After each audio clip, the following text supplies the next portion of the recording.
Hi guys, welcome back to my channel. Thank you so much for clicking on this video. If you are new here, please make sure that you like, comment, and also subscribe to this channel. I share entertainment news, entertainment gossip, celebrity gossip. If you're someone who likes some gossip, this is the channel for you. Guys, one thing about Musa Khawula has no filter.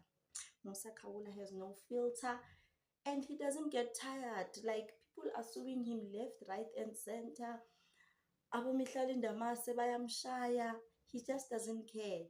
People are just people don't like him anymore. Okay, not everyone, but some people don't like him anymore because Sana Musa Khawula. Hi, hi, hi, hi. So okay, Musa Khawula posted on his page ukuthi Mihlali Ndamase and her mom were seen with a prophetess, ne? Prophet.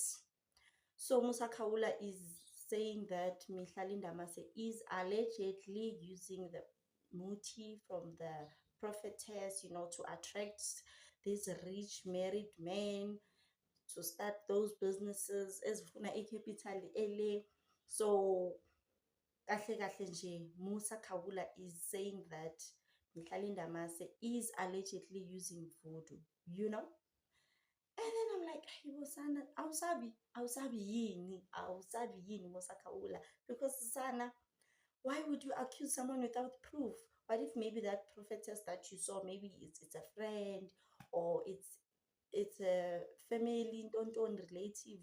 You just see a picture of them together and you're like, Mihlali Ndamase was spotted with a prophetess that she uses to attract rich husbands, to attract Ntontoni. And then people in the comment section were like, yes, this is what a lot of slay queens are doing. They use voodoo magic to attract married men.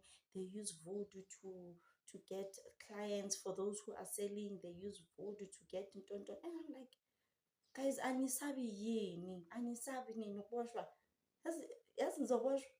Nizoboshwa shem, guys. Everything that I said in this video is obviously alleged, allegedly. Musa Khawula is saying that Mihlali Ndamase is allegedly using voodoo magic to attract married men, to attract married rich men. Kahle kahle, I don't know, guys. I don't know. This is all alleged, but hey, Sana, those are serious allegations, Musa Khawula. Those are really, really serious allegations, Sana. Adisoyiki. And you forgot what Mihlali Ndamase did to you. We are called. One thing about Musa Khawula, guys, and enye into futhi that we need to take note of, Musa Khawula, 95% of the time, he is always right. I'm not saying he is right this time. I'm just saying that 95% of the time, Musa Khawula is always right, guys. He is always right, that guy. Those people who are suing him, they're just trying to cover up their mess. But that guy, always spot on, son. Always spot on. Not always though, but thank you guys so much for watching. Please like and subscribe. I will see you on my next one. Bye.